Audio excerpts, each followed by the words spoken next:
বিসমিল্লাহির রহমানির রহিম। এবার আমরা আলোচনা করব 13.2-25 নম্বর। বলা আছে দুপুর 1:15 একজন এসএসসি পরীক্ষার ফলাফল জানতে পারলো, 1:20 জানলো 8 জন এবং 1:25 জানলো 27 জন। এভাবে ফলাফল ছড়িয়ে পড়লো। এবার বলছে উদ্দীপকের আলোকে প্যাটার্ন দুটি লেখো। এখানে আমরা দেখি দুইটা প্যাটার্ন আছে। একটা হচ্ছে সময়ের প্যাটার্ন, যেমন 1:15, তারপর হচ্ছে 1:20, তারপর হচ্ছে 1:25। আর একটা প্যাটার্ন হচ্ছে শিক্ষার্থীর ফলাফল যে জানলো তাদের সংখ্যার প্যাটার্ন, যেমন 1:15 জানলো 1 জন, তারপর জানলো 8 জন, তারপর জানলো 27 জন। তাহলে দুইটা প্যাটার্ন আছে। আমরা প্যাটার্ন দুটো দেখি। প্রথম প্যাটার্ন হচ্ছে সময়ের প্যাটার্ন, সেটা হচ্ছে 1:15, 1:20, 1:25। আমাদের এখানে যে সময়ের প্যাটার্ন দেওয়া আছে সেটা। আর দ্বিতীয় প্যাটার্নটি হবে ফলাফল জানার সংখ্যার প্যাটার্ন, যেমন 1:15 জানলো 1 জন, 1:20 জানলো 8 জন, আর 1:25 জানলো 27 জন। আমরা সেটা লিখলাম 1, 8, 27 ... এরকম চলতে থাকবে। তাহলে আমরা ক নম্বরের প্যাটার্ন দুটো পালাম। এবার খ নম্বর বলছে ঠিক 2:10 কতজন এবং 2:10 পর্যন্ত মোট কতজন ফলাফল জানতে পারবে। এখানে আমরা খেয়াল করি ঠিক 2:10 আমাকে একটু প্রশ্নটা বুঝিনি। ঠিক 2:10 কতজন এবং 2:10 পর্যন্ত মোট কতজন ফলাফল জানতে পারবে। আমরা এখানে দেখি ঠিক 1:25 কিন্তু 27 জন ফলাফল জানলো, আর 1:25 পর্যন্ত মোট ফলাফল জানলো একেবারে শুরু থেকে 1 জন, 8 জন, 27 জন। তাহলে 1 আর 8 9, 9 আর 27 মোট হচ্ছে 36 জন। তাহলে আমরা বলতে পারি 1:25 জানলো 27 জন ঠিক 1:25, আর 1:25 পর্যন্ত শুরু থেকে 1:25 পর্যন্ত জানলো 36 জন।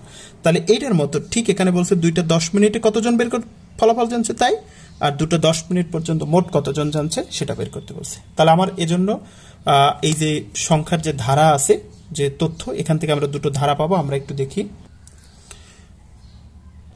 আমরা এখানে খেয়াল করি, আমরা এখানে প্রথম হচ্ছে ধারার পদ লিখলাম। পদ সংখ্যা 1, 2, 3, প্রথম পদ, দ্বিতীয় পদ, তৃতীয় পদ এরকম হতে পারে। তাহলে পদ সংখ্যা 1, 2, 3 লিখলাম। এবার সময়, আমরা একটু সময়টা লিখিনি। 1:15, 1:20, 1:25। এখানে যেটা দেওয়া আছে 1:15, 1:20 আর হচ্ছে 1:25। আমরা একটু সময় লিখলাম। এবার হচ্ছে অতিবাহিত সময়, এখান থেকে একটা ধারা পাবো আমরা। অতিবাহিত সময় 1:15 মানে শুরুটাকে আমরা শূন্য দিলাম, মানে যখন টাইম শুরু হয়েছে তখন তো আর কোনো সময় অতিবাহিত হয় না, মানে একেবারে শুরু, ওই জন্য ওটাকে শূন্য ধরলাম। তারপরের যখন জানছে তখন হচ্ছে 1:20, তখন 5 মিনিট অতিবাহিত হয়েছে। তারপরে যখন জানছে 1:25, তখন 10 মিনিট অতিবাহিত হয়েছে। তার মানে এখানে 15 থেকে 20 5 বাড়ছে, 20 থেকে 25 আরো 5 বাড়ছে। তাহলে এই 15 থেকে 25 হচ্ছে 10 বাড়ছে। আমরা সেটা লিখলাম। তাহলে অতিবাহিত সময় থেকে একটা ধারা পাইলাম। আর একটা হচ্ছে ফলাফল জানার যে ধারা, এখানেও একটা ধারা হয়। আমরা দেখলাম প্রথম হচ্ছে 1:15 জানে 1 জন, তারপর হচ্ছে 1:20 জানে 8 জন, আর 1:25 জানে এই যে 27 জন। আমরা সেটা লিখলাম। তাহলে 1 কে আমরা এরকম লিখতে পারি 1 কিউব, 8 কে আমরা 2 কিউব লিখতে পারি, 27 কে আমরা 3 কিউব লিখতে পারি। তাহলে এর পরেরটা কি হবে 4 কিউব, 5 কিউব, 6 কিউব এরকম চলতে থাকবে। তার মানে এটা একটা n সংখ্যক স্বাভাবিক সংখ্যার ঘন। এই ধারা পাইলাম আমরা এখান থেকে। আমরা একটু এবার দেখি যে এখানে অতিবাহিত সময়ের ধারা 0, তারপর হচ্ছে 5, তারপর হচ্ছে 10 প্লাস তারপর হচ্ছে 15, 20, 25 এরকম চলতে থাকবে। আমরা এখান থেকে দেখি এটি একটি সমান্তর ধারা। এটি একটি সমান্তর ধারা যার প্রথম পদ হচ্ছে 0 এবং সাধারণ অন্তর হচ্ছে d সমান যে কোনো পদ বিয়োগ পূর্বের পদ। যেহেতু সমান্তর ধারা তাহলে যে কোনো পদ ধরলাম 5, তার পূর্বের পদ হচ্ছে 0। তাহলে 5 থেকে 0 বাদ দিলে 0ই থাকে, 5 থাকে। তাহলে আমরা দেখলাম প্রথম পদ 0 আর সাধারণ অন্তর পাইলাম 5। এবার আমরা দেখি এখানে আমাদের কিন্তু সময় বলছে ঠিক 2:10 পর্যন্ত। তাহলে আমরা দেখি ঠিক 2:10 পর্যন্ত কতটুকু সময় অতিবাহিত হয়েছে। তার মানে হচ্ছে 2:10 পর্যন্ত এই যে অতিবাহিত সময়ের ধারায় কততম পদ হয় আমরা একটু সেটা বের করব। আমরা দেখি 2:10 অতিবাহিত সময়, 2:10 বিয়োগ হচ্ছে শুরুর সময়। এখন 2:10 থেকে 1:15 বাদ দিলে 55 মিনিট হয়। কিভাবে হয় আমরা একটু সময়ের বিয়োগটা শিখি। এখানে সময় হচ্ছে টাইম হচ্ছে 2 ঘন্টা আর এখানে হচ্ছে 10 মিনিট। সেখান থেকে বিয়োগ দিতে হবে 1 ঘন্টা 15 মিনিট। তাহলে আমরা এই যে এটা একটু বিয়োগ করা দেখি। আমরা সময়ের বিয়োগ করা যে শিখেছি সেখানে হচ্ছে যেহেতু উপরে বড় সংখ্যা 10 থেকে কিন্তু 15 বিয়োগ দেওয়া যায় না, যেহেতু উপরে বড় সংখ্যা, সেজন্য কি করতে হবে এখান থেকে 1 ঘন্টা নিয়ে আসতে হবে। তো এখান থেকে যদি 1 ঘন্টা নিয়ে আসি, 1 ঘন্টা এখানে আসলে মিনিট হয়ে যাবে, তখন সে হয়ে যাবে 60 মিনিট। তার মানে এখান থেকে 1 ঘন্টা নিয়ে আসলে সে কিন্তু এখানে 60 মিনিট হয়ে যাবে। তাহলে এখানে আমরা এখন দেখতেছি 10, কিন্তু আসলে এখানে আছে 70। এই 10 মিনিট আর এই 1 ঘন্টা যে আসছে 60 মিনিট, তাহলে এখানে হলো 70 মিনিট। এই 70 মিনিট থেকে যদি আমি 15 মিনিট বাদ দিই তাহলে থাকে 55 মিনিট। তাহলে এখানে 55 মিনিট হইবে। আর এখানে আছে এখন 2 নাই, কিন্তু এখানে এখন আছে 1 ঘন্টা আর এই 1 ঘন্টা। 1 ঘন্টা থেকে 1 ঘন্টা বিয়োগ দিলে 0 থাকে, তাহলে 0 ঘন্টা 55 মিনিট। তাহলে আমরা দেখলাম এই যে 2টা 10 মিনিট থেকে যদি 1 ঘন্টা 15 মিনিটকে বাদ দিই তাহলে 55 মিনিট হয়। তার মানে হচ্ছে অতিবাহিত সময়ের যে ধারা, এই শেষ পথ হবে কত? 55। এখানে শেষ পথটা কত হবে? 55। তার মানে বলছে অতিবাহিত সময়ের প্রথম পদ 0, তারপর হচ্ছে 5, তারপর হচ্ছে 10 ডট ডট ডট, শেষ এখানে পদ দেয়া আছে 55। এবার বলছে ধরো বলছে যে ওই 55টা কততম পদ সেটা বের করতে বলছে। তো ধরি ধারাটি এনতম পদ হচ্ছে 55, কারণ 55 কততম পদ আমরা জানি না, তাই ধরে নিলাম 55 হচ্ছে এনতম পদ। কারণ অতিবাহিত সময়ের ধারা অনুযায়ী এখানে এই টাইমটা হবে 55 মিনিট, মানে 2টা 10 মিনিটে এটা হবে 55। তাহলে ধরি এনতম পদ হচ্ছে 55।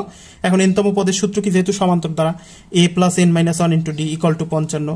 এখন এ প্রথম পদ কত পাইছি আমরা? 0, তাহলে সেই 0 বসালাম, plus n minus 1 into d এর মান হচ্ছে সাধারণ অন্তর, সেটা পাইছি 5, বসালাম 5 ইকুয়াল টু 55। এবার এখানে দেখি n মাইনাস 1 থাকে আর এই 5 এ পাশে আছে গুণাকারে, এই পাশে গেলে হয়ে যাবে ভাগ।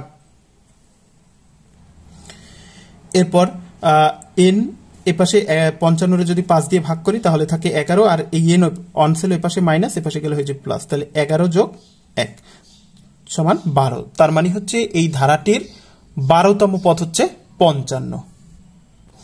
এখন এই যে 12তম পদ যদি 55 হয়, এখন এই 12তম পদে ফলাফল কতজন জানলো? এটা হচ্ছে প্রথম পদে ফলাফল জানলো অতিবাহিত সময়ের ধারা অনুযায়ী, প্রথম পদে ফলাফল জানলো এতজন, দ্বিতীয় পদে ফলাফল জানলো এতজন, তৃতীয় পদে ফলাফল জানলো এতজন, এরকম 12তম পদে কতজন ফলাফল জানলো সেটা আমরা বের করার জন্য আমরা এখানে ফলাফল জানার যে ধারা পাইছি সেটা হচ্ছে 1 cube plus 2 cube plus 3 cube dot dot, এরকম কততম পদ লাগবে? তাহলে 12তম পদ।